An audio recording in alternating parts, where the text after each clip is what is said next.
السلام علیکم ویورز، کیسے ہیں سب؟ امید کرتی ہوں سب خیریت سے ہوں گے۔ سو آج اسٹارٹ کرنا ہے ہم نے نیو ناول نیلم کا مرکب از قلم دیویا تبسم، بٹ اس سے پہلے ایک چھوٹی سی ریکویسٹ ہے کہ میرے چینل کو سبسکرائب کیجیے، لائک کیجیے اور بیل آئیکن پر ضرور کلک کیجیے۔ اسٹارٹ کرتے ہیں اپنا ناول نیلم کا مرکب از قلم دیویا تبسم۔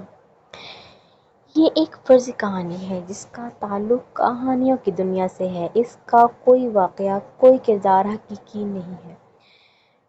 رات گہری اور سرد تھی، موسم سرما کی پہلی بارش تھی، ہر سو سناٹے اور خاموشی کا راج تھا۔ بارش صرف برس نہیں رہی تھی بلکہ چھاجو چھاج برس رہی تھی، اور اس طوفانی بارش کے خطرے کا ثبوت اس کی بوند بوند کا ترچھا ہونا تھا۔ کڑکتی بجلی گھروں میں بند لوگوں کے بھی دلوں کو کپکپانے پر مجبور کر رہی تھی۔ آسمان اتنا سیاہ رنگ اور ابر آلود تھا کہ ہر اٹھتی نظر سہم کر زمین پر جم جاتی۔ جہاں اس بارش نے سیلاب کا منظر پیش کر رکھا تھا، ہر بندہ بشر کی زبان پر کلمہ خیر تھا، روئے زمین پر دھڑکنے والا ہر دل کپکپا رہا تھا۔ ایسے ہی منظر میں کچھ حیران کن تھا، کچھ تھا جو ٹھٹکنے پر مجبور کر رہا تھا، کچھ تھا جو اس منظر کے خلاف تھا۔ کیا تھا وہ؟ کون تھا وہ جس کے اندر اس ہولناک اور دھڑکتے قلوب کی دھڑکنوں میں ارتعاش پیدا کر دینے والے اس طوفان نے بھی ہلکی سی دہشت قائم نہ کی تھی؟ چلتے ہیں پھر ایسے کرداروں کی دنیا میں جہاں خوف بھی کپکپاتا ہے، جہاں آنسو بھی اشک بہاتے ہیں، جہاں آہیں بھی سکتے ہیں، جہاں ایک فرعون کی بادشاہت ہے۔ ہاں، فرعون، 21ویں صدی کا فرعون، شاید نہیں بلکہ یقیناً نہیں۔ فرعون نے تو گھر گھر کا بچہ مارا تھا، اور اس نے تو ہر گھر کا چراغ بجھانے میں کوئی کسر نہ چھوڑی تھی۔ اس نے بچے، عورتوں، جوان، بزرگ کسی کو نہ بخشا تھا، وہ بخشنے والوں میں سے تھا ہی نہیں۔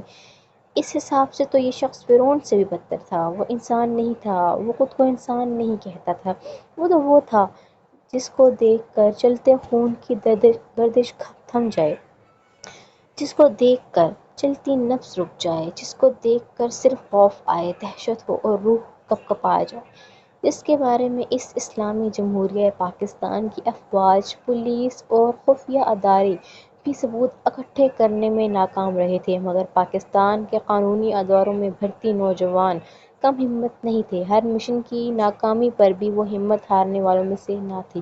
پاک افواج میں، چاہے وہ فضائی ہو یا بحری پولیس، چاہے وہ کسی بھی صوبے کی ہو، یا خفیہ ایجنسیاں جس میں ISI نے اپنا لوہا منوا کر دنیا میں اپنی دھاک بٹھا رکھی ہے، ہر قانون کا محافظ، قوم کا محافظ ہمہ وقت اپنی وردی کا فرض ادا کرنے کو تیار تھا، مگر اب تک سوائے ناکامی اور شکست کے کچھ حاصل نہ ہوا تھا۔ بجلی کی چمک نے اس گھپ سیاہ اندھیرے میں ایک لمحے کو روشنی کر دی تھی، ایک ہلکی سی چنگاری کی مانند یہ بجلی کڑکی اور اس بوسیدہ عمارت کا زینہ چڑھتے ایک مغرور شخص کے مضبوط لیدر کے جوتوں پر پڑی، بالکل سیاہ رنگ کے جوتے۔ اس کی چال سے ہی تکبر، گھمنڈ اور غرور ٹپک رہا تھا۔ وہ اکیلا یہ زینے طے نہ کر رہا تھا۔ بجلی ایک بار پھر پوری ہولناکی سے کڑکی تھی، ایک بار پھر روشنی پیدا ہوئی جو سیدھا اس شخص کے ساتھ گھسیٹے جانے والے ایک قطعی رنگ کے لباس میں موجود نوجوان پر پڑی تھی، جس کی حالت سے بخوبی اندازہ لگایا جا سکتا تھا کہ اس نے چند لمحات قبل بری طرح سے تشدد سہا ہے۔ اس نوجوان کی شرٹ اس قدر بھر چکی تھی کہ اس کا تن ڈھانپنا ناممکن تھا، اس کی کمر پر گرم لوہے کے آلے سے جیسے کسی نے بے دردی سے نشان ڈال رکھے تھے۔ اس کے جسم پر موجود نشان چیخ چیخ کر اس بات کی گواہی دے رہے تھے کہ اسے لوہے کی زنجیروں سے پیٹا گیا ہے۔ ہونٹ پھٹے پڑے تھے، یہاں تک کہ نچلے لب کا گوشت امٹ کر منہ سے باہر لٹک رہا تھا، ناک سے خون لکیروں کی مانند بہہ چلے جا رہا تھا۔ اس کے پیر ننگے تھے، جس کے تلوؤں پر آبلے پڑے تھے، موٹے موٹے دانے پانی سے بھرے پڑے تھے۔ جیسے جیسے وہ مغرور دیوتا اسے زینوں سے گھسیٹتا اوپر لے جا رہا تھا، اس کے جسم سے خون بہہ بہہ کر ان راستوں پر نشان چھوڑ رہا تھا۔ قدموں کی تھمک اس 3 منزلہ قدیم بوسیدہ اور رہائش گاہوں سے میلوں فاصلے پر موجود عمارت میں گونج رہی تھی۔ وہ مغرور دیوتا اس نوجوان کو گردن سے دبوچے ہوئے تھا، پھر بھی اس کے چہرے پر کہیں مشقت کے آثار نہ تھے۔ اس شخص کے پیچھے سیاہ وردیوں میں ملبوس، ہاتھوں میں لیدر کے دستانے پہنے اور بھاری AK-47 رائفلز تھامے مضبوط جوتوں سے دھمک کی آواز پیدا کرتے کوئی 10-12 افراد تھے۔ ان کے چہرے چھپے ہوئے تھے۔ وہ مغرور دیوتا اچانک تیسری منزل کے سرے پر آ کر رک گیا۔ بارش اب بھی اپنے تمام تر خطرات سمیت برس رہی تھی، بلکہ پہلے سے بھی زیادہ تیز برس رہی تھی۔ Agent 37 tell your partner to open the door. اس شخص کی آواز میں رعب تھا۔ اس نے بلوٹوتھ ایئر فون اس کے کان میں گھسیٹتے کرخت اور کڑک آواز میں حکم صادر کیا تھا، ایسی کڑکدار آواز کہ بجلی کی کڑک بھی اس کے مقابل مدھم تھی۔ نوجوان نے زور سے نفی میں سر ہلایا۔ اس کی سانسیں تک اکھڑ رہی تھیں، مگر دل میں ایک ہی آواز گونج رہی تھی، اپنے دیس کی مٹی کے لیے، اپنے جسم میں موجود خون کی ایک آخری بوند بھی بہا دوں گا۔ یہی عزم تھا اور یہی حوصلہ۔ اس مغرور دیوتا نے ایجنٹ 37 کی گردن کے گرد اپنی گرفت اور مضبوط کر لی، اتنی مضبوط کہ اس کے منہ سے خون فوارے کی مانند ابل کر باہر نکلنے لگا۔ معاون اس کی نظر لکڑی کے مضبوط دروازے پر پڑی اور بوسیدہ عمارت میں اتنا نیا اور مضبوط دروازہ! وہ شخص مغرور چال چلتا آگے بڑھا۔ اس دروازے پر فنگر پرنٹ ڈور لاک تھا۔ ایک فاتحانہ مسکراہٹ نے اس کے انابی لبوں کی تراش میں ہلچل مچائی تھی۔ اس نے نوجوان کو دیکھا، جس کی آنکھوں میں اچانک خوف اتر آیا تھا، ایک عجیب سی سوگواری، سب ہار جانے کا دکھ اور غم۔ وہ زور زور سے نفی میں سر ہلانے لگا۔ اس کی حالت پر وہ مغرور دیوتا قہقہے لگانے لگا، یہ پراسرار قہقہے، ایسی کھوکھلی آواز، ایسا خالی پن تھا ان قہقہوں میں کہ وہاں موجود ہر شخص کو وحشت ہونے لگی۔ پھر اچانک وہ خاموش ہو گیا۔ چہرے پر سنجیدگی چھا گئی، جیسے کالی گھٹا ہو۔ آنکھوں میں خون اتر آیا۔ لہو رنگ آنکھوں سے اس نوجوان کو اندر تک جانچنے کے بعد اس نے اس کا ہاتھ اپنے سفید مضبوط ہاتھ میں تھام لیا، جس کی پشت پر بھورے رنگ کے بال ہی بال تھے، جن کو دیکھ کر ان ہاتھوں کی سخت گرفت اور مضبوطی کا بخوبی اندازہ لگایا جا سکتا تھا۔ اب وہ اس نوجوان کا ہاتھ فنگر پرنٹ ڈور لاک کی طرف بڑھا رہا تھا۔ ملک کے محافظ کے ہاتھوں میں اتنی سکت نہ تھی کہ اپنی 3 ماہ کی محنت پر پانی پھرتے اس شخص کو روک سکتا۔ آنسو قطرہ قطرہ بہنے لگے۔ اسے اپنی آنے والی دردناک موت نہیں رلا رہی تھی، اسے اگر رونے پر کوئی چیز مجبور کر رہی تھی تو وہ ناکامی تھی، شکست تھی۔ وہ ہار گیا تھا، وہ اپنے ملک کا دفاع نہ کر سکا تھا، وہ اس مٹی کا قرض نہ چکا سکا تھا۔ اس کے انگوٹھا رکھتے ہی ڈیوائس نے اسکین کر لیا اور دروازے کا لاک کھل گیا، ساتھ ہی اس کی گردن کو آزاد کر دیا گیا۔ ایک جھٹکے سے چھوڑنے پر وہ بالکل اس کمرے کے وسط میں اوندھے منہ گرا تھا، جہاں دروازے والی دیوار کو چھوڑ کر باقی تینوں دیواروں پر جا بجا CCTV مانیٹرز لگے تھے۔ وہ کمرہ مکمل CCTV مانیٹرنگ روم کا منظر پیش کر رہا تھا۔ اس ہنگامے پر اندر موجود آپریٹر کرسی پر بیٹھا 24 سالہ نوجوان ہڑبڑا کر کھڑا ہوا تھا اور سامنے کھڑے اپنے ملک کے سب سے بڑے دشمن کو دیکھ کر دہل گیا تھا، اور جب نظر یک فرش پر اوندھے منہ بے حال پڑے اپنے سینئر ایجنٹ پر پڑی تو اس کا رنگ فاقہ ہو گیا۔ اس کی گردن کی نالی خوف کے مارے ابھرنے لگی تھی۔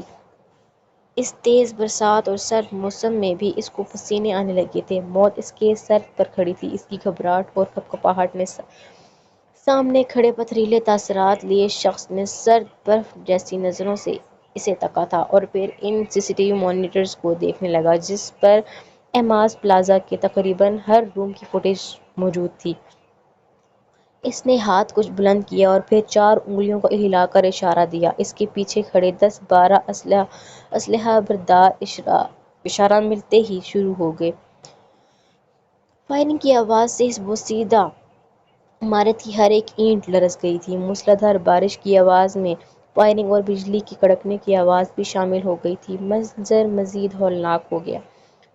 کمرے میں موجود ہر مانیٹر کی اسکرین کرچی کرچی ہو کر سیمنٹ کے فرش پر بکھر چکی تھی۔ 24 سالہ جونیئر ایجنٹ کانوں پر ہاتھ رکھے دبکا بیٹھا تھا، اس کا پورا وجود کانپ رہا تھا۔ شیشے کی کرچیاں اس کے سر اور پیٹھ کے گرد گری تھیں۔ اس مغرور شخص نے پھر اشارہ دیا۔ فائرنگ کی آواز تھم گئی۔ ایک دم خاموشی چھا گئی، ایسی خاموشی کہ سوئی گرنے کی بھی آواز آئے۔ وہ مغرور شخص آہستہ آہستہ مگر مضبوط قدموں سے آگے بڑھنے لگا۔ جونیئر ایجنٹ اور اس کے درمیان ایجنٹ 37 اوندھے منہ بے سود پڑا تھا۔ وہ اس کے اوپر ہی قدم جماتا 24 سالہ نوجوان کی طرف بڑھا۔ وہ جیسے ہی ایجنٹ 37 کے گردن اور کمر کے ابھار کے درمیان کھڑا ہوا، خون ابل کر اس کے منہ سے نکلتا فرش کو آلودہ کر گیا۔ اب وہ جونیئر ایجنٹ کے بالکل سر پر کھڑا تھا، پھر ہلکے سے جھک کر اس کے بالوں کو مٹھی میں جکڑتے چہرہ اونچا کیا اور آنکھوں سے دیکھتے اس کی آنکھوں میں غور آیا۔ ان آنکھوں سے دیکھتے تھے نا میرے خفیہ کارنامے، وہ سر ٹھہرے ہوئے لہجے میں گویا ہوا۔ ٹھا کی آواز بلند ہوئی۔ اس نے ایک ایک بلٹ اس کی دونوں آنکھوں میں اتار دیں، پھر اس کے بال چھوڑ کر پلٹا اور ایجنٹ 37 کے پاس آ رکایا۔ جوتے کی نوک سے اس کے اوندھے پڑے وجود کو سیدھا کیا۔ 1 2 3 وہ فائر کرتا رہا یہاں تک کہ ایجنٹ 37 کا پورا سینہ گولیوں سے چھلنی ہو گیا۔ بڑے بڑے گول دائرے نما سوراخ اس کی چھاتی پر ظاہر ہونے لگے۔ تم نے غلطی کر دی ایجنٹ 37 مجھے انسان سمجھ کر۔ میں انسان نہیں ہوں، درندہ ہوں، درندہ، تم لوگوں کے خون کا پیاسا۔ وہ پنجوں کے بل بیٹھا، اس کے مردہ وجود کو نفرت سے دیکھتا دانت پیس کر گویا ہوا۔ میں تم انسانوں کے دل چیر رکھنے کا حوصلہ رکھتا ہوں اور تم مجھ سے کھیلنے چلے تھے۔ اس نے ایجنٹ 37 کے سوراخوں سے بھرے سینے پر زور سے ہاتھ مارا، وہ اچھل کر پھر ڈھہ گیا۔ اس نے 2 3 سوراخوں میں شہادت کی انگلی ڈال کر کھینچ لی۔ اس کے آس پاس تمام گن مین ویسے ہی روبوٹ کی طرح کھڑے تھے۔ جب انگلی خون سے مکمل بھر گئی تو اس نے سیمنٹ کی یک ٹھنڈے فرش پر ایم لکھا اور پھر انگلی اس کے سینے میں گھسا کر ترقی اور تھوڑے فاصلے پر اے کے ساتھ زی لکھ دیا اور دھیرے سے ہونٹوں کو جنبش دی۔ منہاج الضحاک۔ دنیا مجھے ایماز کے نام سے جانتی ہے۔ ایک بے ہنگم قہقہہ لگا کر وہ فاتحانہ مسکراہٹ لیے وہاں سے نکلنے لگا۔ اس کی چال میں اب کی بار سرشاری کی کیفیت بھی شامل تھی۔ وہ عمارت کے آخری سرے پر پہنچا تھا جب ایک گن مین وہاں پہلے سے اس کے لیے چھتری لیے کھڑا تھا۔ سامنے سڑک پر اندھیرا ہی اندھیرا تھا۔ بجلی کڑکی اور سڑک کا منظر صاف نظر آیا، جہاں ایک لمبی قطار میں 4 اسلحہ بردار گاڑیاں کھڑی تھیں۔ ایک سب سے آگے بلیک چمچماتی پراڈو تھی، وہاں 4 5 اسلحہ بردار اور بھی کھڑے تھے۔ اگلے ہی لمحے تمام گاڑیاں ایک ہی سیدھ میں چل پڑیں۔ سڑک پر بارش کا پانی ان کے پہیوں سے اچھلتے دور دور تک گر رہا تھا، جس کا شور وقتی تھا۔ قدیم عمارت میں 2 لاشیں بے یار و مددگار پڑی تھیں۔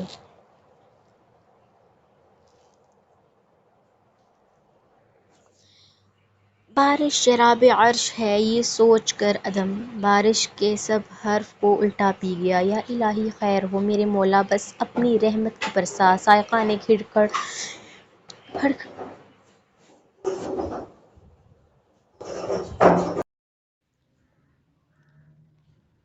بارش شراب عرش ہے یہ سوچ کر ادم بارش کے سب حروف کو الٹا پی گیا۔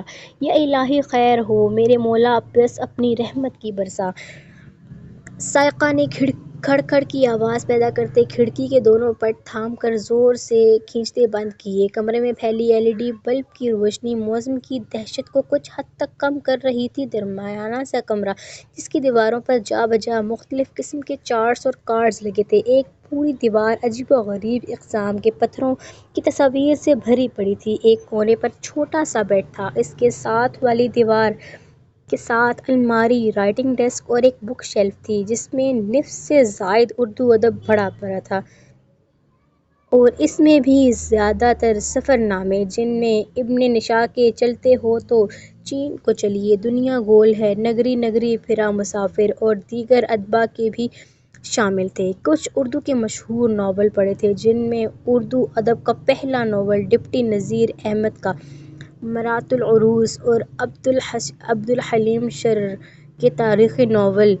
مرزا ہادی رسوا کا امراؤ جاں، عزیز احمد کے خون، مرر، آگ، شبنم اور گریز شامل تھے۔ غرض یہ کہ اس بک شیلف کی مالک کا ذوق قابل دید تھا۔ اس کے ساتھ والی دیوار سے ملحق دروازہ اٹیچڈ واش روم کا تھا۔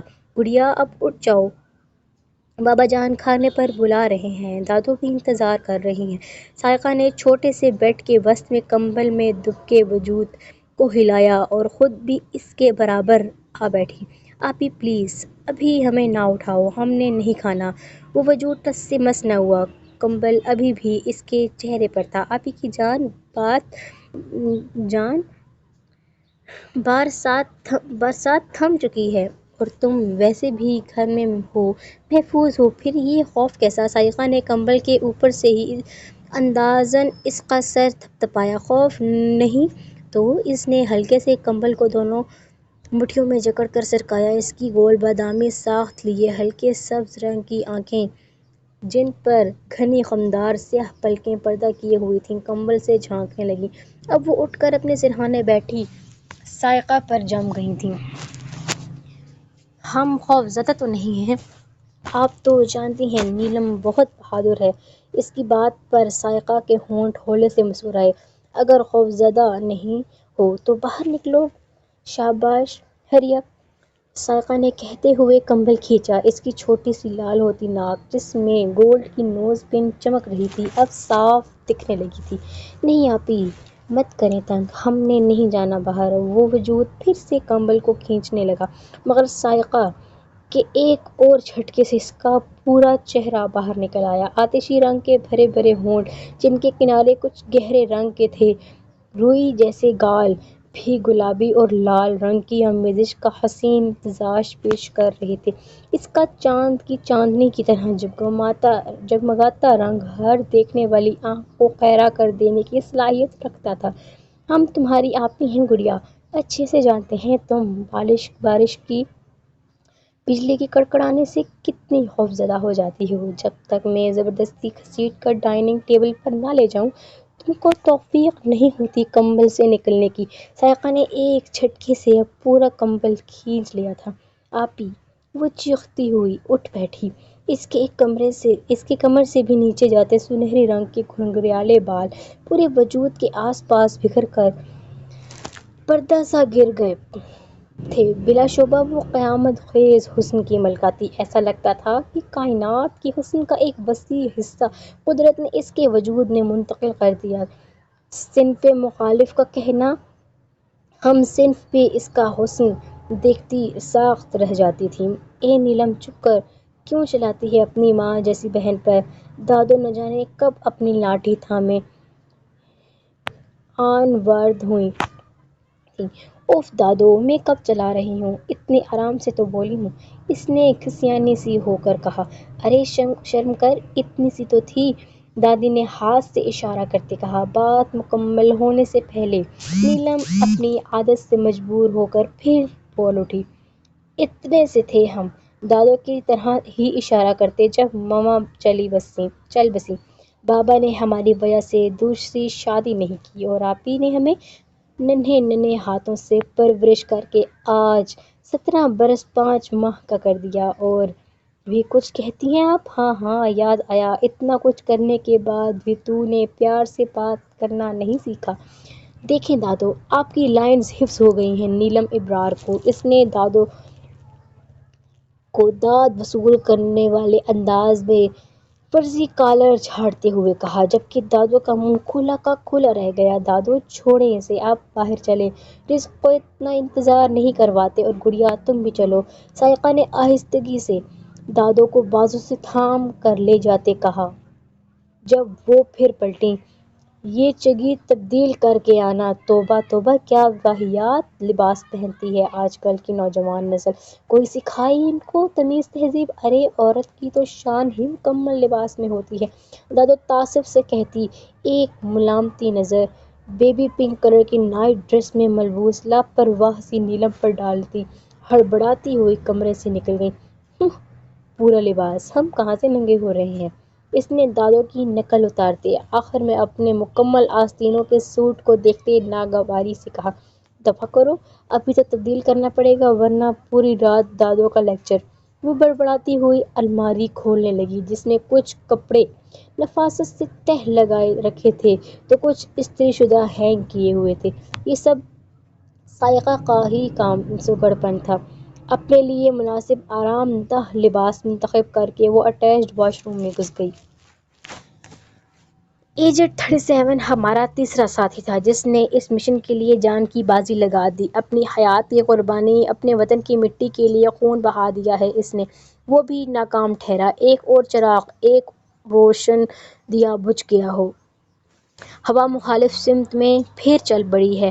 آس عالم ایک اسٹیبلشڈ آفس روم میں کھڑکی کی جانب رخ موڑے، دونوں ہاتھ سینے پر باندھے، ایک پرعرب شخصیت کا مالک اپنی پشت پر شدید غصے کے عالم میں مٹھیاں بھینچے شخص سے مخاطب تھا، مگر نظریں ہنوز سامنے کھڑکی پر لگے عارضی شیڈز پر جمی تھیں۔ کمرے میں ان شیڈز سے ہلکی ہلکی روشنی اندر موجود اندھیرے کو کم کرنے کی ہلکی سی کوشش میں سرگرداں تھی۔ میں نے کہا تھا سر اب میدان میں اترنے کی باری میری ہے، مگر آپ نے تیسری جان بھی پچھلے 12 سال کے مشن پر لگا دی، مگر نتیجہ وہی نکلا۔ ابھی تو ہم ایم ایز کے پلازا کے اندرونی حصے تک رسائی نہیں کر سکے تھے کہ ہمارے ساتھی کے سینے میں وہ گولیاں اتارتا چلتا بنا، اور ہم خاموش تماشائی بس یہی سوچتے رہے کہ شاید اس بار ہم کامیاب ہو جائیں۔ مگر ہوا کیا؟ وہی جو پچھلے 2 ایجنٹس کے ساتھ پہلے بھی ہو چکا تھا۔ مجھے سمجھ نہیں آتی آخر آپ ایک بار مجھے اجازت کیوں نہیں دے دیتے اسے مارنے کی؟ حالانکہ یہ کام ہمارے لیے زیادہ مشکل نہیں، اس کی سیکیورٹی جتنی مرضی پاورفل کیوں نہ ہو، ہم اس تک رسائی حاصل کر ہی لیں گے۔ نہیں تو ایجنٹ 37 کی طرح حلیہ بدل کر تو وار کر ہی سکتے ہیں نا؟ وہ شدید اضطراب کے عالم میں اپنے اور مقابل کے درمیان موجود میز کے کناروں پر ہاتھ جماتے تھوڑا جھکتے ہوئے بولا، ہمارے ادارے کا کام جاسوسی کا ہے، ہمیں راز اگلوانے ہیں یا پتہ کروانے ہیں۔ اگر ایم آز کو مارنا ہی ہوتا تو یہ کام تو پولیس کب کا کر چکی ہوتی۔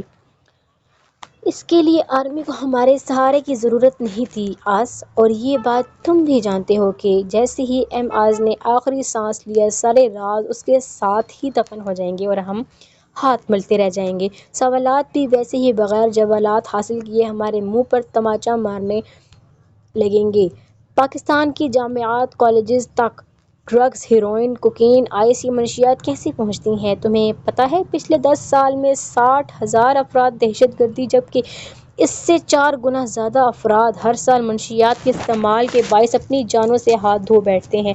تقریباً ہر سال 2.15 لاکھ بندہ اس زہر کی وجہ سے مر رہا ہے، اور اس کے پیچھے کس کا ہاتھ ہے؟ منہاج الحق کا۔ اور اس کی جڑیں تو سعودیہ، امریکہ، بھارت تک پھیلی ہیں۔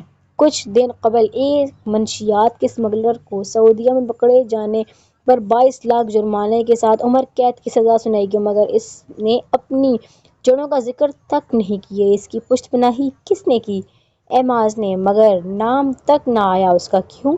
میری بات سمجھو آس، اس سب کو روکنے کے لیے ہمیں اس کے تمام راز چاہیے، ورنہ ایم آز کو موت کے بعد بھی یہ سلسلہ چلتا رہے گا۔ اس کو روکنے کے لیے اس کی جڑ منہاج الحق کو کاٹنا پڑے گا، اور یہ کوئی آسان کام نہیں۔ وہ تو میلوں کے فاصلے سے دشمن کی بو سونگھ لیتا ہے۔ وہ مڑے اور خاموشی سے میز کے کناروں پر ہاتھ ٹکاتے، دانت پر دانت جمائے، ضبط سے ان کی بات سنتے آس کو دیکھنے لگے جس کے سیاہ فوجی کٹ ہیئر سٹائل پر ونڈو شیڈ سے آتی روشنی کی لکیر پڑ رہی تھی۔ Sir give me one chance, I wanna prove my self.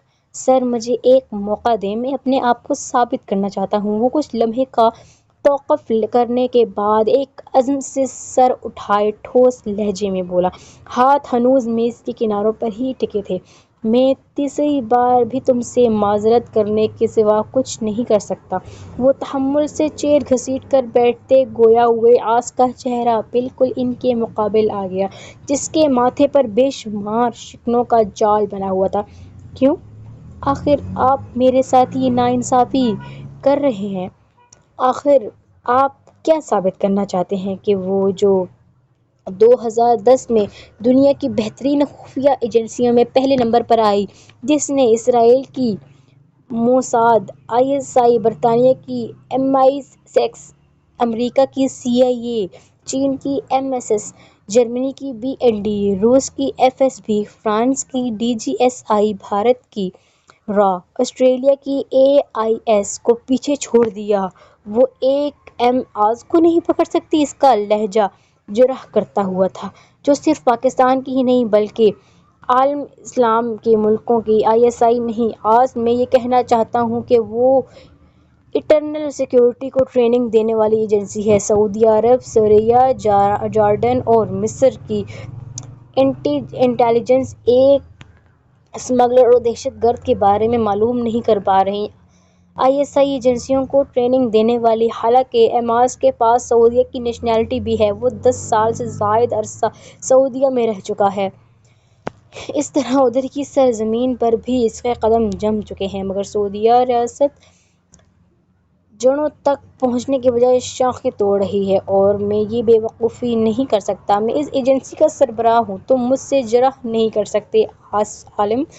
آخر میں ان کے لہجے میں سختی آ چکی تھی۔ آس نے سختی سے ہونٹ کاٹتے چہرہ ہلکے سے موڑ لیا، پھر سر کو جھٹک کر جیسے کوئی سوچ دماغ کی سطح سے جھٹکی۔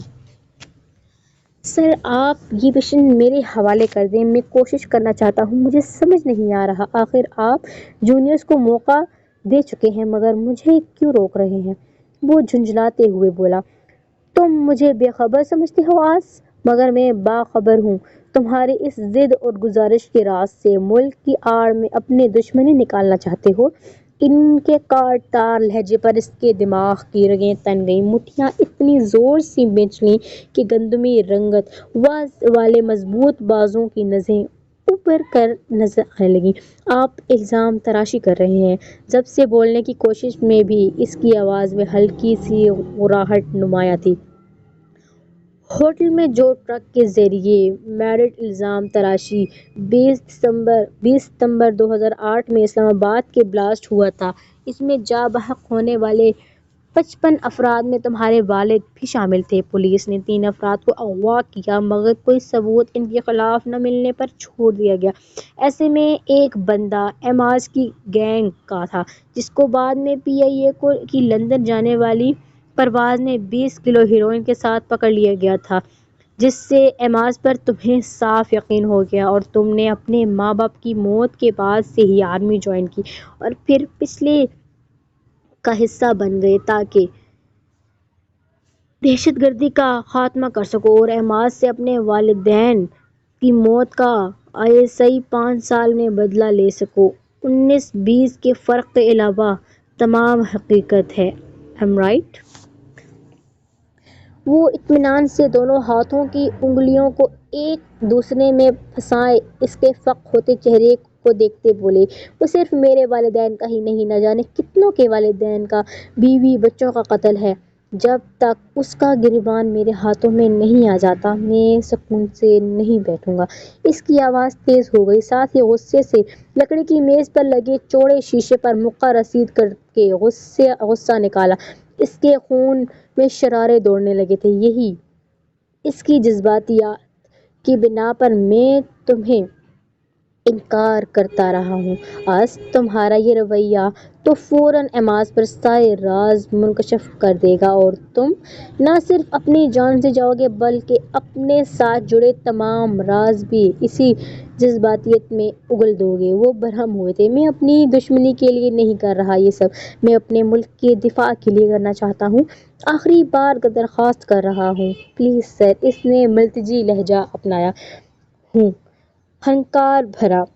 جہاں اتنے صحیح وہاں ایک اور صحیح، مگر ایک بات یاد رکھنا آس، یہ مشن تمہارے پچھلے تمام مشن سے زیادہ توجہ طلب ہے۔ اپنے 6 سینئرز ہمیشہ ہوشیار رکھنا اور جذبات میں بہہ کر اپنی موت کو دعوت مت دینا۔ اللہ تعالیٰ تمہیں کامیابی سے نوازے۔ وہ کھڑے ہوئے اور حیران صورت لیے آس عالم کے سامنے ہاتھ بڑھایا۔ وہ ہلکے سے پھیکا سا مسکراتا آگے بڑھا اور ان کا ہاتھ زور سے تھام کر ہلایا۔ انشاءاللہ میں ہمیشہ کی طرح کامیاب واپس آؤں گا۔ اس کے لہجے میں یقیناً اس کے لہجے پر یقین وہ متاثر ہوئے بغیر نہیں رہ سکے۔ ظلم پھر ظلم ہے، بڑھتا ہے تو مٹ جاتا ہے، خون پھر خون ہے، ٹپکے گا تو۔ کل کی طوفانی بارش کے بعد آج مطلع صاف تھا، مگر دھوپ اپنی تمام تر شدت سے قائم دائم تھی۔ چونکہ موسم سرما کا آغاز تھا تو یہ دھوپ بھی بڑی سنہری تھی، ہڈیوں میں اتر جانے کو تیار۔ تیز ہوا کے جھونکے بار بار اس لاپرواہ دوشیزہ کے بالوں اور ایک طرف لڑکتی چادر سے چھیڑخانیاں کرتے آگے بڑھ رہے تھے۔ ایسے لگتا تھا کہ اس کو چھو لینے سے ہوا کے بھی انداز میں نزاکت آ گئی ہو۔ وہ آس پاس سے بے نیاز دو تین شاپنگ بیگز ایک ہاتھ میں پکڑے اور کچھ بڑے بڑے چارٹس رول کیے دوسرے ہاتھ میں تھامے سڑک پر ناک کی سیدھ میں چل رہی تھی، کھلے پلازو کے اوپر گھٹنوں سے بالشت بھرا اونچی سٹائلش شرٹ پہنے، ایک ہاتھ سے شال کا ایک کنارہ تھامے باقی کو پشت سے لے جا کر دوسرے بازو میں ڈالے وہ راہ چلتے لوگوں کو ٹھٹکنے پر مجبور کر رہی تھی۔ کوئی ایسا راہی نہ تھا جس نے مڑ کر اس قاتل حسینہ کو نہ دیکھا ہو۔ اس میں عورتیں مرد سب شامل تھے، مگر وہ عادی تھی اس سب کی۔ اپنے غیر معمولی حسن کی بنا پر وہ اسکول کالج میں بھی سب سے منفرد جانی جاتی تھی۔ اسے سب کی عادت سی ہو چکی تھی۔ اف، یہ گرمی تپا دیا آج تو۔ اس نے گھر میں داخل ہوتے خود کلامی کی۔ ابھی وہ بیرونی دروازہ لاک کر کے پلٹی ہی تھی کہ دادو نہ جانے کیوں گیراج میں کھڑی نظر آئیں۔ جیسے ہی ان کی نظر نیلم پر پڑی، چہرے پر ناگواری اور ماتھے پر ہزاروں لکیروں کا جال ابھرا۔ کیا کہا تھا تجھے کہ چادر اور دوپٹے میں باہر جایا کر؟ بات سمجھ نہیں آتی میں بکواس کرتی رہوں صبح شام، مگر تو کرے گی اپنی منمانی۔ شام کو آ جائے گی کوئی ماں اپنے سپوت کی ضد پر جھولی پھیلانے۔ کچھ دن کا سکون میسر آیا ہے، اسے برقرار نہ رہنے دینا۔ کمبخت، دفع ہو جا اندر۔ دادو کی دھاڑ پر بھی وہ اپنی ازلی بے نیازی سے اندر بڑھ گئی۔ درمیانی سی راہداری سے گزرتے وہ سیکنڈ فلور کی سیڑھیاں چڑھنے لگی۔ فرسٹ فلور کی راہداری کی سائڈ پر دو کمرے تھے، ایک بیٹھک اور دوسرا دادو کا، جبکہ تھوڑا آگے جہاں راہداری ختم ہوتی تھی وہاں سے سیکنڈ فلور کی سیڑھیاں شروع ہو جاتی تھیں اور سامنے ایک کمرہ ابرار صاحب کا تھا اور ساتھ میں کھلا کچن۔ سیکنڈ فلور پر پہنچ کر وہ لان سے ہوتی اپنے اور سائقہ کے مشترکہ کمرے میں گھس گئی۔ تمام چیزیں بیڈ پر پٹک کر جھنجھلاتے ہوئے چادر بھی دور پھینک دی۔ اللہ نے ہمیں حسین صورت سے نواز دیا تو اس میں ہمارا کیا قصور؟ ہر وقت بلا وجہ کی روک ٹوک، بھاڑ میں جائیں۔ اب تو ہم چادر بھی لے کر نہیں جائیں گے۔ ایک تو دادو کی شرائط بھی مانو اور اس کے بعد جھڑکیاں بھی سنو۔ وہ مسلسل بڑبڑاتے ہوئے جوگرز کے تشمے کھولتی اب موزے اتار رہی تھی۔ گڑیا، کتنی دفعہ کہا ہے اکیلے باہر مت جایا کرو، پڑ گئی نا ڈانٹ؟ اور دوپٹہ کیوں نہیں پہنا؟ دادو کا جب پتہ ہے تو کیوں کرتی ہوں ایسی حرکتیں؟ کیمل رنگ کی سادہ سے سلوار سوٹ میں بالوں کی چوٹی بنائے 2.5 گز کے دوپٹے کے پلو سے ہاتھ پونچھتی سائقہ فکر مندی سے کہہ رہی تھی، دوپٹہ یہ جو 5 گز کی چادر ہمیں اوڑھنے کو دی ہے، اس کے بعد دوپٹے کی گنجائش بچتی ہے؟ اس نے چادر کا گولا بنا کر پھر دور پٹکتے تیوری چڑھاتے کہا، اور 5 گز کی یہ چادر بھی تمہارے سر پر نہیں ٹکتی، اس کی کوئی خاص وجہ؟ وہ چادر کو تہہ لگاتے برہمی سے پوچھنے لگی۔ جب ہم سے نہیں سنبھالی جاتی تو کیا کریں؟ زبردستی تھما دیتی ہیں دادو۔ بس یہی غلطی ہے ہماری کہ ہم دادو کی ہر بات مان لیتے ہیں۔ آئندہ نو چادر۔ وہ تیز تیز بولتی اپنے لائے ہوئے چارٹس رائٹنگ ٹیبل پر رکھنے لگی۔ گڑیا، ایسے نہیں کہتے، بری بات ہے۔ دادو جو بھی کہتی ہیں تمہاری بھلائی کو کہتی ہیں۔ اچھی شکل و صورت خدا کی نعمت ہے، مگر حسن کو بری نگاہ سے بچانے کے لیے پردہ لازم ہے میری جان۔ وہ چادر الماری میں لٹکاتی ہمیشہ کی طرح نرمی سے اپنے سے 5 سال چھوٹی بہن کو ڈیل کر رہی تھی۔ ہم سینٹر جاتے ہوئے سکارف بھی کرتے ہیں اور چادر بھی لیتے ہیں، کبھی کبھی تو عبایا بھی پہن لیتے ہیں، مگر دادو کی تسلی تب بھی نہیں ہوتی۔ وہ منہ پھلا کر کہتی ڈھیلے ڈھالے انداز میں بیڈ پر چت لیٹ گئی۔ دادو بھی کیا کریں، روز محلے سے کوئی نہ کوئی آنٹی آ جاتی ہیں ہماری گڑیا کو اپنی بہو بنانے کے لیے خواہش کے ساتھ۔ پھر دادو کو رشتہ مناسب لگتا ہے، بابا کو تم ابھی تک چھوٹی سی گڑیا لگتی ہو، وہ دادو کو منع کر دیتے ہیں اور دادو ہمیشہ کی طرح تم پر خفا ہوتی ہیں۔ سائقہ نے مسکراتے ہوئے کہا اور اس کا بازو اس کا باقی پھیلاوا سمیٹنے لگی۔ اب کون آ گیا؟ جو دادوں کا پارا 7ویں آسمان پر پہنچا ہوا ہے۔ وہ ہاتھوں سے کنپٹی سہلاتے بیڈ پر چت لیٹے چھت پر گڑوں گڑوں کی آواز پیدا کرتے پنکھے کو دیکھتے ہوئے بولی، ہماری گلی کے کونے پر جو دودھ والی دکان ہے اس کے ساتھ والا گھر۔ سائقہ نے انگلی سے اشارہ کرتے کہا، جبکہ نیلم کے چہرے پر ناسمجھی کے تاثرات صاف نمایاں تھے۔ وہ کہنی کے بل کچھ اونچی ہو کر سائقہ کی بات سننے لگی۔ اوہو، جنہوں نے نیا گھر لینے کے بعد قرآن خوانی کروائی تھی اور تم وائٹ کلر کا ڈریس پہن کر گئی تھی، یاد آیا؟ سائقہ اس کے پاس ہی بیڈ پر بیٹھ گئی۔ ہمیں نہیں یاد آ رہا۔ آپ یاد کروانے کو چھوڑیں، بات بتائیں، وہ بیزاری سے بولی۔ ان کے سیکنڈ لیفٹیننٹ بیٹے کے لیے تمہارا پروپوزل آیا ہے، بٹ بابا نے منع کر دیا۔ تبھی دادوں کا موڈ آف ہے۔ سائقہ نے جتنے جوش سے بات شروع کی، آخر میں اتنی ہی بے دلی سے مکمل کی۔ اچھی بات ہے، ویسے بھی یہ آرمی شارمی کے چونچلوں میں بندہ نہ ہی پڑے تو اچھا ہے۔ ڈرامے باز۔ وہ دوبارہ کوہنی نیچے کیے بیڈ پر ڈھہ گئی۔ بہت بری بات ہے گڑیا، بابا کے منع کرنے کی وجہ تمہاری کم عمری ہے، نہ کہ آرمی۔ اور یہ تو اتنی اچھی بات ہے، بلکہ یہ تو عورت کے لیے اعزاز ہے کہ وہ ایسے شخص کی زندگی میں جا رہی ہے جو اپنے ملک کی حفاظت کے لیے جہاد کر رہا ہے۔ اور جب ان آرمی نیوی والوں کی بیویاں صبر و استقامت کا مظاہرہ کرتے اپنے سرتاجوں کو اس ملک کی سرحدوں کی حفاظت کے لیے دعائیں دے کر بھیجتی ہیں تو اس جہاد میں ان کا حصہ بھی بن جاتا ہے۔ انہی کی وجہ سے آج ہم سکون سے راتوں کو سوتے ہیں، جن کے احسانات دن چڑھتے ہی لوگ تار پھینکتے ہیں۔ سائقہ بول رہی تھی۔ وہ کم ہی نیلم سے ایسی باتیں کرتی تھی، مگر کیا کرتی، ہر آنے والے رشتے کے بارے میں بتانے کی ذمہ داری اس کی تھی۔ ویسے بھی ماں بن کر پروان چڑھایا تھا اس نے نیلم کو، ایسے میں اس کے منہ سے غلط بات نکلتے دیکھ کر اسے اپنی ہی کوتاہی لگتی تھی۔ سن رہی ہو نا میں کیا کہہ رہی ہوں؟ سائقہ نے غافل ہوتی نیلم کو بازو سے پکڑ کر ہلایا۔ میرا کوئی موڈ نہیں ہے آپ سے بحث کرنے کا، پہلے دے دو۔ اب آپ سب مجھ پر ہی چڑھ دوڑتے ہیں۔ وہ اس کا ہاتھ جھٹکتے بائیں پہلو پر لیٹ گئی۔ چلو آرمی کے بارے میں تمہارے یہ خیالات ہیں، ASP آہل کو بتاتے ہیں، پھر دیکھتے ہیں گڑیا کی سوچ کیسے بدلتی ہے، وہ شرارتی انداز میں کہتی اٹھ کر جانے لگی۔ جب نیلم بھاگتے ہوئے اس کی راہ میں حائل ہوئی۔ کیا آہل بھائی کب آئے؟ اس نے حیران کن نظروں سے چمکتی رنگ اور موٹی آنکھوں والی سائقہ کو دیکھتے کہا، ہا شکل دیکھو اپنی، بدھو ابھی نہیں آیا مگر شام کو ضرور آئے گا۔ وہ اس کے سر پر چپت لگاتی جانے لگی۔ جب نیلم پھر سے بولی، کیوں آ رہے ہیں وہ؟ تمہارے ہاتھ کی چائے پینے، سائقہ معنی خیزی سے کہتے باہر نکل گئی۔ اوہ نو، وہ پھر سے بیڈ پر ڈھام ہو گئی۔ ٹوں ٹوں ٹوں۔ پولیس سائرن کی آواز قریب آتی جا رہی تھی۔ کیفیٹیریا میں بھگدڑ مچ چکی تھی۔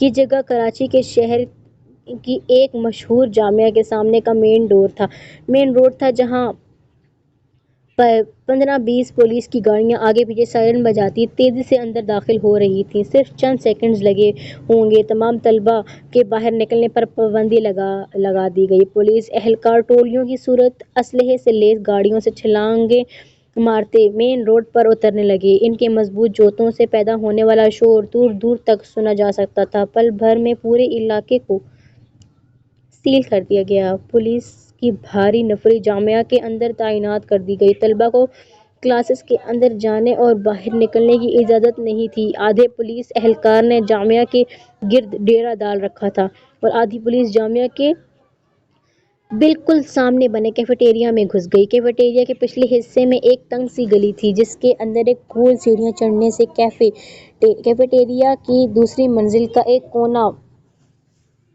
کونے والا کمرہ، اسٹور نما چھوٹا سا کمرہ، جہاں لگ بھگ 20-30 افراد جو کہ جامعہ کے ہی طلباء موجود تھے، مختلف منشیات کے استعمال کے ساتھ جوا لگائے لطف اندوز ہو رہے تھے۔ ایک 35 سالہ مرد سگریٹ سلگاتے 3-4 افراد کے ساتھ بیٹھا پتے کھیل رہا تھا۔ سگریٹ کا دھواں بند کمرے میں مرغولے اڑا رہا تھا۔ ہم سے جیت نہ سکو تو بابو، ہا ہا ہا، وہ آدمی بے ہنگم قہقہے لگاتے گاؤں تکیے سے ٹیک لگاتا مسرور لہجے میں بولا، چھوٹے صاحب، وہ 17-18 سال کا ایک لڑکا پھولی سانسوں سمیت بات کرنے کی کوشش میں ہلکان ہو رہا تھا۔ اس ٹھنڈ میں بھی پسینے سے شرابور وہ کسی انہونی کا پتہ دے رہا تھا۔ اس کی حالت سے بخوبی اندازہ لگایا جا سکتا تھا کہ وہ بھاگ کر یہاں تک پہنچا ہے۔ پپ کیا وہ بھونک بھی کیا ہوا ہے یا دو ہاتھ جڑ کر تیری بولتی کھلواؤں؟ چند ساعت قبل والی مسروریت اب غائب تھی۔ بھونک بھی دو تین موٹی گالیوں سے نوازتے وہ لکڑی کے پلنگ سے نیچے اترا۔ چھوٹے صاحب، پولیس کی ریڈ پڑ گئی ہے کیفیٹیریا میں، وہ پچھلے حصے کی طرف کسی بھی وقت پہنچ سکتی ہے۔ اس نے جلدی جلدی کہتے بات مکمل کی۔ چھوٹے صاحب کے دھاڑنے کی بنا پر تقریباً تمام لوگ ہی ان کی جانب متوجہ ہو چکے تھے۔ چھوٹو کی بات پر وہاں موجود تمام طلبہ گھبرائے۔ کیا؟ چھوٹے صاحب نے حیران ہوتے کہا، پھر اچانک ایک بڑا سا تھیلا اٹھا کر سب کو مخاطب کرتے بولا، جلدی کرو، جلدی سے جو بھی ہے اس میں ڈال دو۔ کارڈز، ہیروئن کے پیکٹ، پتھر اور پاؤڈر کی صورت میں موجود کوکین اور آئس کا استعمال کرتے افراد نے تو فوراً عمل کیا، مگر شیشہ پیتے افراد کے لیے کیا مسئلہ تھا؟ ابھی تو اوپیم اور بھنگم ٹرینکوئلائزر کے کسٹمز نہیں آئے تھے، ورنہ مسئلہ اور بڑھ جاتا۔ آئس کا استعمال کرنے والوں نے بھی ابھی تک سرنج کے ذریعے اسے اپنی رگوں میں نہیں اتارا تھا۔ انہوں نے حقے اٹھا کر کمرے کے سامنے والی دیوار کے پاس بنی شیڈ کے نیچے رکھ دیے، جو چھوٹے سے کچن کا منظر پیش کر رہی تھی۔ وہاں پر ہی تھیلا بھی چھپا دیا گیا اور خالی گتے کے ڈبے اور کچرا اوپر لاد کر کارروائی مکمل کی۔ اس سب میں تقریباً 3 منٹ بھی بمشکل لگے ہوں گے۔ تمام افراد نیچے تنگ سڑک میں گول دائرے کی شکل میں بیٹھ گئے اور بیچ میں کولڈ ڈرنک کی خالی بوتل رکھ لی۔ اچانک سے قدموں کی تیز تیز آواز اسی سمت میں آنے لگی۔ چھوٹے صاحب کے اشارے پر سب نے اپنے چہرے حشاش پشاش بنانے کی ناممکن کوشش کی۔ اٹھو، سب کیا کر رہے ہو یہاں؟ تمام پولیس اہلکار ان کو گھیرنے لگے۔ کچھ اس تنگ کچرے سے بھری گلی کے کونے کھدروں کی تلاشیاں لینے لگے۔ سر، ہم تو فری پیریڈ کے باعث یہاں تفریح کو آئے تھے، 22 سال کے لڑکے نے ڈرتے ڈرتے کہا، جس کا کلر ابھی تک پولیس وردی میں ملبوس اہلکار کے ہاتھ میں تھا۔ اس گندگی میں تم لوگ فری پیریڈ گزارتے ہو؟ جامعہ میں جگہ کم پڑ گئی ہے کیا؟ دھاڑ کر سوال کرنے پر وہاں کھڑے اسی کے عمر کے لگ بھگ تمام طلبہ کام کر رہ گئے۔ اوپر بھی تلاشی لو۔ یس سر۔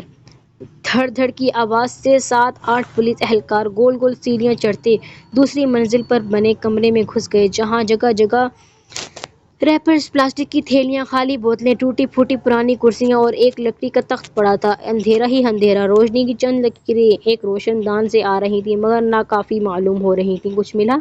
نیچے موجود افسر، شاید ان سب سے عہدے میں بڑا تھا، طبی حاکمانہ لہجے میں دوسری منزل کے زینے پر کھڑے باوردی ساتھی سے دریافت کیا۔ نو سر۔ اس کے جواب پر ایس پی وحاج خود اندر چلا گیا۔ ناممکن، ایسا نہیں ہو سکتا۔ اطلاع کے مطابق منشیاتی فروخت میں اس اڈے کا بڑا ہاتھ ہے، ہماری انفارمیشن غلط نہیں ہو سکتی۔ اس کی آواز خاصی اونچی تھی۔ یہاں پر تلاش کیا؟ ایس پی وحاج نے اسٹک سے 2-3 گتے کے ڈبے ہٹاتے کہا، سوری سر، جلدی چیک کرو۔ نہیں سر، یہاں تو کچھ نہیں ہے۔ تمام افراد نے مل کر وہ جگہ خالی کر دی، مگر وہاں کچھ بھی نہ دیکھ کر ایس پی وحاج کا سارا جوش ماند پڑ گیا۔ مایوسی نے پل بھر میں اس کے چہرے کا احاطہ کیا تھا۔ چلو، اس کی مردہ سی آواز پر تمام پولیس اہلکار نیچے اترنے لگے۔ دیکھتے ہی دیکھتے ساری پولیس وہاں سے روانہ ہو گئی۔ ہر کوئی حیرانی سے کھڑا اس معجزے پر ششدر تھا۔ ایسا کیسے ممکن تھا کہ اتنی سخت ریڈ کے باوجود وہ تھیلا ان کے ہاتھ نہیں لگا تھا؟ یہ تو ناممکن تھا۔ پولیس کے جاتے ہی تمام طلبہ نے سکھ کا سانس لیا، مگر خطرہ ابھی ٹلا نہیں تھا۔ پولیس کسی بھی وقت واپس آ سکتی تھی، اسی لیے مزید 1 گھنٹے تک کوئی بھی اوپر نہیں گیا تھا، نہ ہی اپنی جگہ سے ہلا تھا۔ یہاں تک کہ گھر گھر میں موجود ٹی وی پر نیوز اینکر کے تحت پولیس کی اس ریڈ کے بارے میں ناکامی کی اطلاع عوام تک پہنچ چکی تھی۔ آپ کو بتاتے چلیں کہ منشیات کی فروخت میں دن بدن اضافے کے باعث آج کراچی کے مشہور جامعہ کے سامنے بنے کیفیٹیریا میں ہونے والی ریڈ ناکام ثابت ہوئی۔ ساتھ ہی یہ بھی بتاتے چلیں کہ ریڈ ایس پی وحاج اور اے آئی جی شہاب ملک کی زیر نگرانی ہوئی۔ نہ صرف ایک جامعہ بلکہ سرکاری اور نجی تمام تعلیمی اداروں اور ان کے آس پاس موجود ہوٹلز، کیفیٹیریا اور دکانوں پر بھی چھاپہ مارا گیا، مگر سوائے ناکامی کے کچھ ہاتھ نہ آیا۔ اس ناکامی پر ڈی آئی جی ریحان شاہ کا میڈیا سے حوصلہ افزا خطاب۔ وہاں پر موجود طلباء میں سے کسی ایک نے یہ ویڈیو پلے کی تو سب کی سانسیں بحال ہونا شروع ہو گئیں۔ چھوٹے صاحب شکر کرو کل رات ہی مال ڈیلیور کر دیا، ورنہ 5 کلو ہیروئن اور خیبر پختونخوا بھیجی جانے والی کرسٹل پکڑی جاتی تو آج ہم سلاخوں کے پیچھے ہوتے۔ چھوٹو نے رازداری سے کہا، چل اوپر جا کر دیکھیں یہ معجزہ ہوا کیسے۔ چھوٹے صاحب فوراً اٹھ کھڑے ہوئے، پھر جاتے جاتے پلٹا، چلو تم سب بھی خالی کرو اڈے کو، اور ہاں آج بچا لیا، مگر جس کا ادھار رہتا ہے کل تک لے آئے، ورنہ پولیس کے ہتھے چڑھنا خوب آتا ہے چھوٹے صاحب کو۔ وہ نخوت سے پھنکارا، چھوٹے صاحب وہ جو چھوڑا ہے دے دو نا، مہربانی ہوگی، ورنہ پورا دن بے چین گزرے گا۔ 30 سال کا نوجوان بیچارگی سے فریاد کرنے لگا، اے چل نکل، تو 2 بار ادھار نشہ لے چکا ہے، کرسٹل تو اب تجھے کسی قیمت پر نہیں دینی، اوقات ہے نہیں، اور نشہ بھی سب سے مہنگے والا کرنا ہے کمینے کو، چل دفع ہو یہاں سے۔ چھوٹے صاحب کی اس ذلالت پر بھی وہ مسکین صورت بنائے ہاتھ پھیلائے کھڑا تھا۔ نشے کا نام ایسے ہی تو نشہ نہیں رکھا گیا تھا، اس کی لت لگ جائے تو کسی انسان کو کہیں کا نہیں رہنے دیتی۔ اس نوجوان کو بھی عادت ہو چکی تھی، غیرت، عزت نفس، پیسہ سب داؤ پر لگا کر 2 چمچ سفید پاؤڈر کھانے سے اس کو چین آ جاتا، قرار سا آ جاتا، سکون میسر لگتا۔ ابے ہٹ چھوٹے صاحب، اسے 2-3 گالیوں سے نوازتا، دور دھکیلتا، گول زینے جڑنے لگا۔ چھوٹو نے بھی اس کی تلقین میں قدم بڑھا لیے۔ اوپر پہنچتے ساتھ ہی اس نے تیزی سے شیڈ کو نیچے جھانکا، وہ جگہ خالی دیکھ چھوٹے صاحب کو حقیقتاً پریشانی نے آ گھیرا۔ یہ کھیل بڑا جان لیوا تھا، کوئی تھا جو ان کے اس راز سے آشنا ہو چکا تھا۔ اس کھیل میں تو قدم قدم پر موت گھاٹ لگائے بیٹھی تھی۔ کہیں تم اسے تو تلاش نہیں کر رہے؟ آواز قدرے صاف اور بھاری تھی۔ چھوٹے صاحب کو کرنٹ لگا تھا، وہ جو شیڈ کے پاس نیچے بیٹھا تھا 400 واٹ کا جھٹکا کھاتے اٹھا۔ کمرے کے بیرونی دروازے کے اندر کھڑا ایک وہ کوئی ہیولا سا دکھ رہا تھا۔ چونکہ کمرہ پورا اندھیرے میں ڈوبا تھا اور باہر دن کی روشنی تھی، تو ایسے میں پیچھے سے آنے والی روشنی دروازے میں ایسا توانا، مضبوط، کسرتی جسم کے حامل 6 فٹ 2 انچ کے قد کے ساتھ ایک ہاتھ میں چھوٹے سے 2-3 پیکٹس کو اچھالتے شخص سے ٹکراتی کمرے میں گھس رہی تھی۔ کون ہو تم؟ چھوٹے صاحب کی آواز میں بخود گھبراہٹ نمودار ہونے لگی۔ میں کون ہوں؟ بھاری آواز ایک بار پھر گونجی۔ وہ چند قدم آگے بڑھا۔ اب کمرے کے وسط میں کھڑا وہ صاف دکھائی دے رہا تھا، شانوں سے 1-2 انچ نیچے آتے، سیاہ گھنگھرالے بال پر گرے رنگ کا رومال مسلط کیے انداز میں باندھا ہوا تھا۔ دونوں ہاتھوں میں چوڑے چوڑے بینڈز اور باریک سی 2-3 تاروں نما بریسلٹ پہنے، آنکھوں میں بھر بھر کر سرما ڈالے، گہرے سبز رنگ کے گھٹنوں تک آتے کرتے کے ساتھ جینز میں ملبوس وہ نوجوان کوئی 26-27 سال کا ہوگا۔ اس کے ایک ہاتھ میں وہی تھیلا تھا، مگر ابھی اس کا منہ کھلا ہوا تھا اور 2-3 ہیروئن کے پیکٹس اس کے ہاتھ میں موجود تھے، جنہیں سرکس کے جوکر کی گیندوں کی طرح ہوا میں اچھالتا وہ محظوظ ہو رہا تھا۔ میں ایگل ہوں، کرخت مغرور بھاری مردانہ آواز میں جواب دیتے اس نے وہ پیکٹس چھوٹے صاحب کے منہ پر دے مارے۔